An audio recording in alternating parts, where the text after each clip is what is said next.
All praise is due to Allah, who has decreed a term for all things, and encompassed everything with His knowledge. I praise Him, the absolutely perfect, and thank Him, as He safeguards us by concealing our flaws. I bear witness that there is no deity worthy of worship except Allah alone, without any partner. I reserve this testimony as a provision for the Day of Judgment. I further bear witness that our Prophet Muhammad, the best of us, is Allah's worshipping servant and messenger. Allah sent him to mankind and jinn alike as a bearer of glad tidings and a warner, delivering the message so that no one would have an excuse and giving a clear and manifest warning. May Allah's abundant salah, salam and blessings be upon him, his family, his companions, the generation who succeeded them, and those who follow them in righteousness until the Day of Judgment. May Allah greatly reward them and make their memory everlasting. To proceed, O people, I enjoin you all and myself to observe Taqwa of Allah. Thus, observe Taqwa of Allah. May Allah have mercy upon you. Know that the one whose heart is sound will think well of Allah, and their hopes will yield glad tidings. Likewise, those whose intentions are truthful will be mentioned highly among the people, and those who place their trust in Allah will have tranquility descend upon them.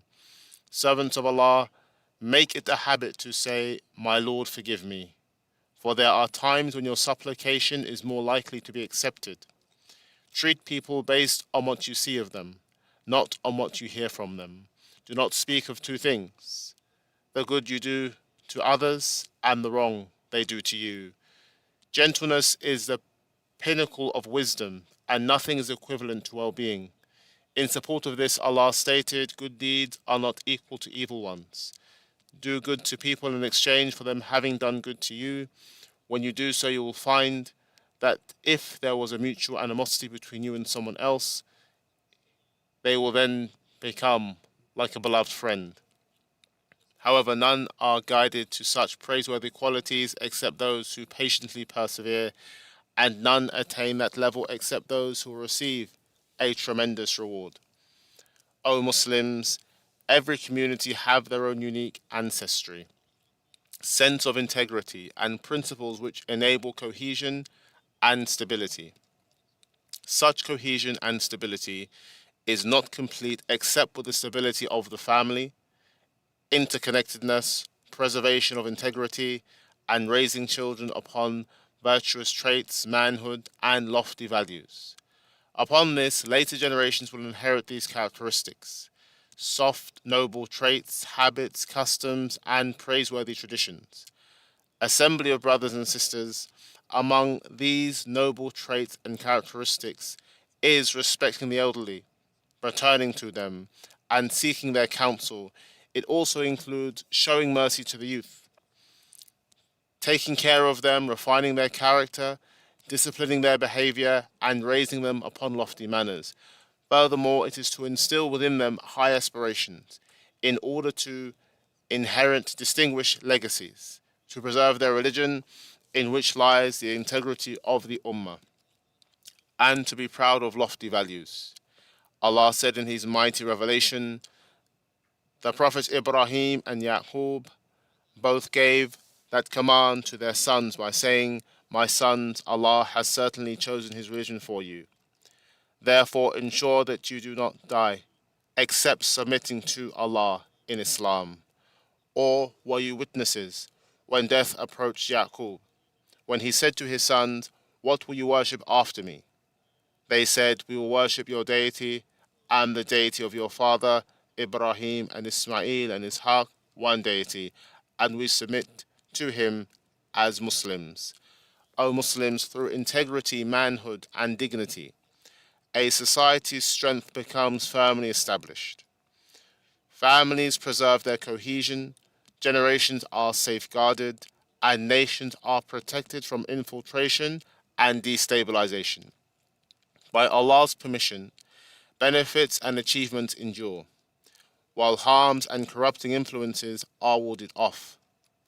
Assembly of Muslims, Among the practices of wisdom and the paths of sound judgment is holding fast to manhood, praiseworthy qualities and noble traits, and cultivating the virtues in which honorable people compete, and by which the virtuous become known. Assembly of brothers, manhood is a noble inherited trait, and a praiseworthy quality that is acquired. It places society in an honorable position of elevation and refinement, marked by respect, lofty conduct, pride in religion, homeland, the history of the Ummah, its language, and its heritage. Manhood brings together strength and mercy, firmness and gentleness, courage and adherence to what is right, both within oneself and with others, supported by strength of heart, sound thinking, and clarity of mind. When manhood becomes firmly rooted, there is, by Allah's permission, support in times of hardship and salvation in moments of distress. Manhood is a straight, unwavering path that encompasses knowledge, action, and giving of good and kindness, and every fine and beautiful virtue. Manhood rejects deficiencies and shuns blameworthy traits. Manhood is responsibility, and fulfilling it with all that responsibility entails, practically and ethically. Manhood carries the one who embodies it toward lofty matters and lifts him above trivial ones. The best outcome of upbringing is the cultivation of manhood and the nurturing of true men, and manhood will not grow, nor will men be raised properly except under the shade of sound beliefs and elevated virtues. Assembly of Muslims. Manhood has its foundations and its outward signs. Among the greatest things that preserve integrity and manhood is a firm adherence to religion and identity, and pride in belonging to one's people and to their noble customs. It is a solid path which, if upheld by society and reinforced through educational methods, becomes, by Allah's permission, a safeguard for generations against disillusion, fragility, and deviation. Servants of Allah, among the matters that build manhood is firm cultivation upon a sense of responsibility, strong adherence to religion, safeguarding what has been attained, and honoring history and heritage, all for a sound beginning toward a future of dignity and lofty standing. Instilling a deep sense of responsibility produces, by Allah's permission, strong generations who insist on achieving their goals. At that point, preoccupation with luxury and trivialities will have little effect in weakening their aspiration for noble aims and their high resolve. Assembly of brothers, among the pillars of manhood, is keeping the company of scholars, dignitaries, businessmen, and people of experience, something that preserves the authenticity of the rising generations, strengthens their connection to their homeland and their people, and deepens their pride in belonging to them. Among the commendable practices adopted by some families is the opening of gatherings, assemblies, and clubs from which their sons are never absent, gatherings in which they host the notable figures and elders of the community, so that they may share their insights, experiences, and guidance, and in which those deserving of honor from among the people of virtue and achievement are recognized. All of this helps to firmly establish true manhood, along with its intellectual, practical, educational, and moral effects. Indeed, it is through these gatherings and assemblies that the skills of family members, sons and daughters alike, are developed, their abilities are elevated, and their knowledge and horizons are broadened. They also learn manners and ethics, proper conduct, respect for elders, appreciation of people in positions of authority, and general courtesy toward others, and to mention the discussions, opinions, and benefits shared in these gatherings, which have profound direct and indirect impact. O brothers and sisters, among the most essential components of true manhood is safeguarding the language of one's nation through speech, learning, and teaching. How much greater this duty becomes when the language in question is the language of the noble Quran, the vessel of the magnificent revelation and the pure Sunnah. Speaking in a muddled or corrupted manner is a shortcoming, and that shortcoming only worsens with deficiency, weakness, and incapability when it appears among those entrusted with guiding, teaching, and serving as examples for others. The nobles of Quraysh used to send their suckling infants to the desert so they could learn pure and eloquent language. Indeed, nations are dignified when their language are dignified. Integrity and manhood require that we never fall below a certain standard of linguistic soundness and mastery, qualities that protect us from dissolution, shallow thinking, and feeble writing and expression. O youth, the arenas in which manhood is manifest are many: education, economics, trade, technology, and more. Whoever seeks to bring victory to Islam, uplift their homeland, elevate the status of the Ummah and their affiliation with Muhammad, the Lord of Muhammad, and the religion of Muhammad, may Allah's salam and salam be upon him, will find the path of manhood clearly laid out. And whoever has not yet prepared themselves for it, let them resolve to do so when the opportunity arises. Servants of Allah, as for what relates to the youth, then ponder over exemplary narration, which has been transmitted in succession and serves as a model for sound, nurturing children, safeguarding their rights, and instilling proper etiquette within them. At-Tirmidhi reports with an authentic chain from Sayyar, who said, I once walked with Thabit al-Bunani. When he passed by some children and greeted them, thereafter Thabit said, I once walked with Anas, may Allah be pleased with him. When he passed by some of the children and greeted them, Anas then said, I walked once with the Prophet, may Allah's salam and salam be upon him, when he passed by some children and greeted them, to proceed. May Allah protect you all. Indeed, when true manhood is upheld correctly, it becomes, by the permission of Allah, a safeguard for society, families, and nations. It drives people to compete in praiseworthy deeds and eradicates passiveness, dissolution, weakness, and loss, especially in the face of suspicious calls. Aiming to dismantle communities, weaken belonging, erode trust in the men of the Ummah, sever it from its roots, and strip it of its honor. Preserving manhood and integrity is indeed the path of sound guidance and uprightness. I seek refuge in Allah from the accursed Satan. Allah said, among the people of Iman are men who have proven true to the promise they have made to Allah. There are those who already fulfilled their promise, and there are others waiting for the chance and have not changed in the least.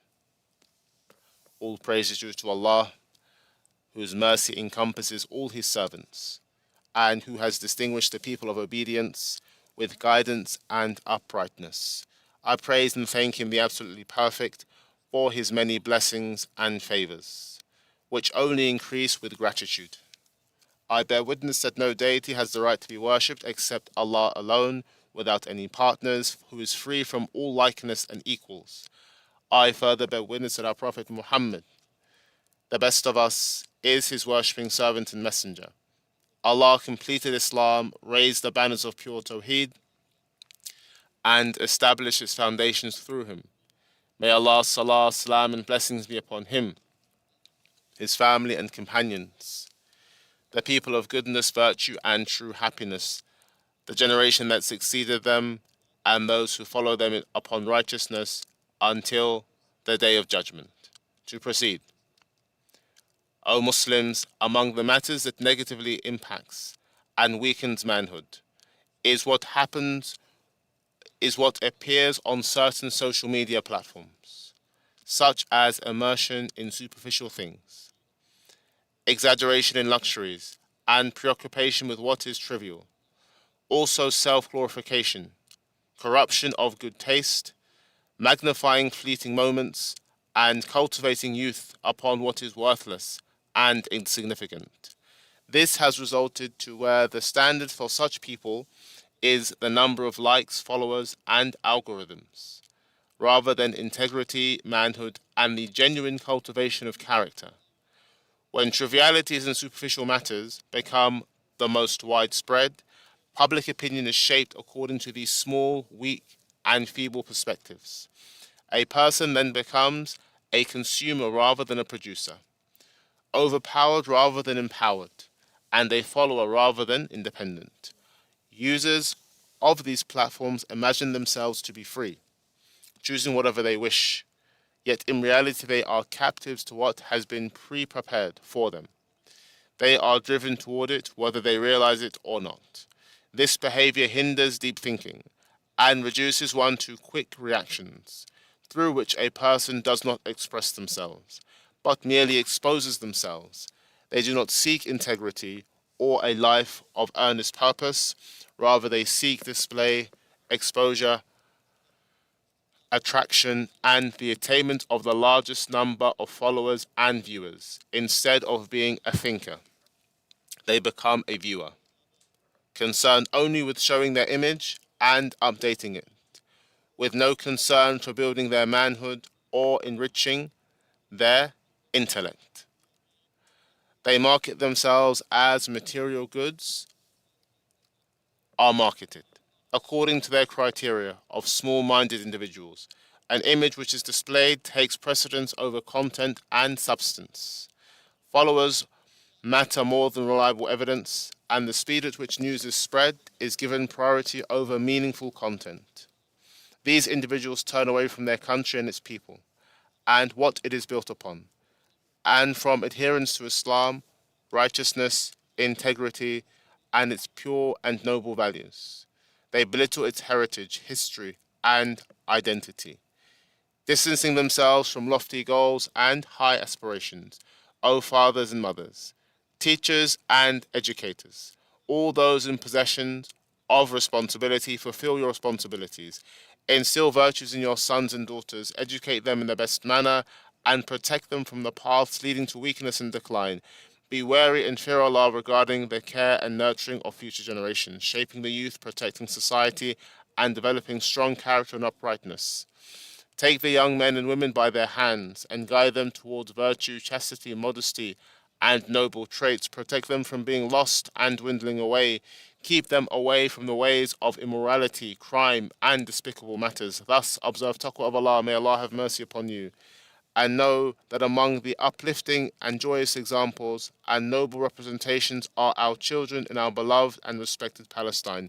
They may be children in age, but they are men in their action, heroes in their stances and situations, truly heroic children, their fathers killed before their very eyes, their homes destroyed as they watched. Yet despite this, they stood with their stones, sticks, and bodies against the oppressive, brutal Zionist enemy. With its varied, superior, deadly weapons, they stood up with the true manhood that refuses to surrender and rejects humiliation and disgrace. Indeed, the blood of martyrs and the stances of these heroes produces by Allah's permission noble souls and hearts that do not accept indignity. Palestine and Jerusalem will remain lofty and exalted in the hearts of Arabs and Muslims. In conclusion, invoke Allah to grant salah and salam to the gift of mercy and the blessing that Allah has granted to us, your Prophet Muhammad, the Messenger of Allah. For indeed your Lord, who is the most truthful in speech, has commanded you to do so in his statement. Indeed, Allah grants salah to the Prophet, and the angels invoke Allah to grant further salah to him. O people of Iman, invoke Allah to grant him salah and grant him salah as well. O Allah, grant your salah, salam and blessings to your worshipping servant and messenger, our beloved, chosen, and selected Prophet Muhammad, to his pure and immaculate family, and to his wives, the mothers of the people of Iman. O Allah, be pleased with his four rightly guided successors, Abu Bakr, Umar, Uthman, and Ali, as well as the rest of the companions, the generation that succeeded them, and all those who follow them in righteousness until the day of reckoning. O Allah, most kind and generous, be pleased with us along with them by your pardon, magnanimity, and benevolence. Allah grant strength to Islam and the Muslims, weaken Shirk and its people, and forsake those who are oppressive, those who deny you, and all those and who are your enemies and the enemies of your religion. O Allah, grant us safety in our lands and make our leaders and those in authority righteous individuals. O Allah, Lord of all creation, make our leaders people who fear you, observe taqwa of you, and seek to please you. O Allah, aid our leader and the ruler, the custodian of the two holy mosques, with your special assistance. Strengthen him through your obedience. Elevate your word by him and make him a means of support and victory for Islam and the Muslims. Grant your special assistance to him, his deputy, his brothers, and his aides to do all that you love and are pleased with, and direct them to avenues of righteousness and taqwa. O Allah, Lord of all creation, grant the Muslim leaders your special assistance to act in conformity with your book and the sunnah of your Prophet Muhammad. May Allah's salam and salam be upon him. Make them a source of mercy for your servants, the people of Iman, and unite them upon truth and guidance. O Allah, set right the affairs of the Muslims all over the world. O Allah, protect their lives and unite their word upon the truth, guidance, and sunnah. O Allah, establish for the Ummah of Islam a righteous state of affairs in which those obedient to you are honored, those disobedient to you are guided, good is enjoined and evil is forbidden. Indeed, you are able to do all things. O Allah, deal with the Jews who have seized and occupied, for they cannot escape your power. O Allah, send upon them your punishment and misery, which is never repelled from the wrongdoing people. O Allah, we seek your protection from their harms, and we seek refuge with you from their evils. O Allah, we ask you for well-being from every affliction and the ability to show gratitude for well-being. O Allah, we seek your protection from all that is disliked, and we seek refuge with you from all that is evil. O Allah, we ask you for gentleness and kindness in all that you decree, and help in what you ordain. We seek your forgiveness for any mistakes. O hearer of every complaint, O reliever of every affliction, clothe us with the cloak of covering, well-being, and taqwa, and make the highest level of paradise our abode. O Allah, make the means for good easy for us. Do not close ahead of us the doors of goodness, and grant us supplications that are answered. O Allah, increase us in goodness and do not decrease it for us.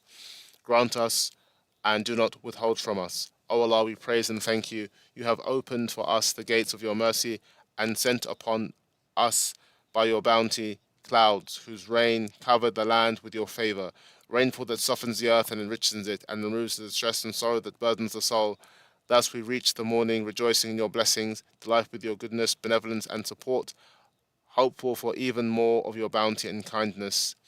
Thus express gratitude, servants of Allah, to your Lord, and proclaim his perfection in the morning and the evening. Ask him for increase in beneficial rainfall, and that he follows it up with further generosity and bounty. For the generosity of your Lord certainly has no limit or measure. Whenever your Lord renews blessings for you, renew praise and gratitude for him. Likewise, whenever he removes from you what you dislike, fulfill what is due to him out of obedience to him and praise and dhikr. We beseech you to send rain for us and not to leave us in despair. O Allah, send us rain. O Allah, we seek your forgiveness, for you are certainly always forgiving. Thus send rain upon us in abundance. Make what you send down for us a source of strength and provision for as long as you will. O Allah, grant us rainfall that is a source of relief, abundant, flowing, and encompassing, reviving the land and providing water for its people. Make it a means that will allow our lives to continue, whether in populated or rural areas. O Allah, do not deprive us of your bounty due to our sins. We place our trust upon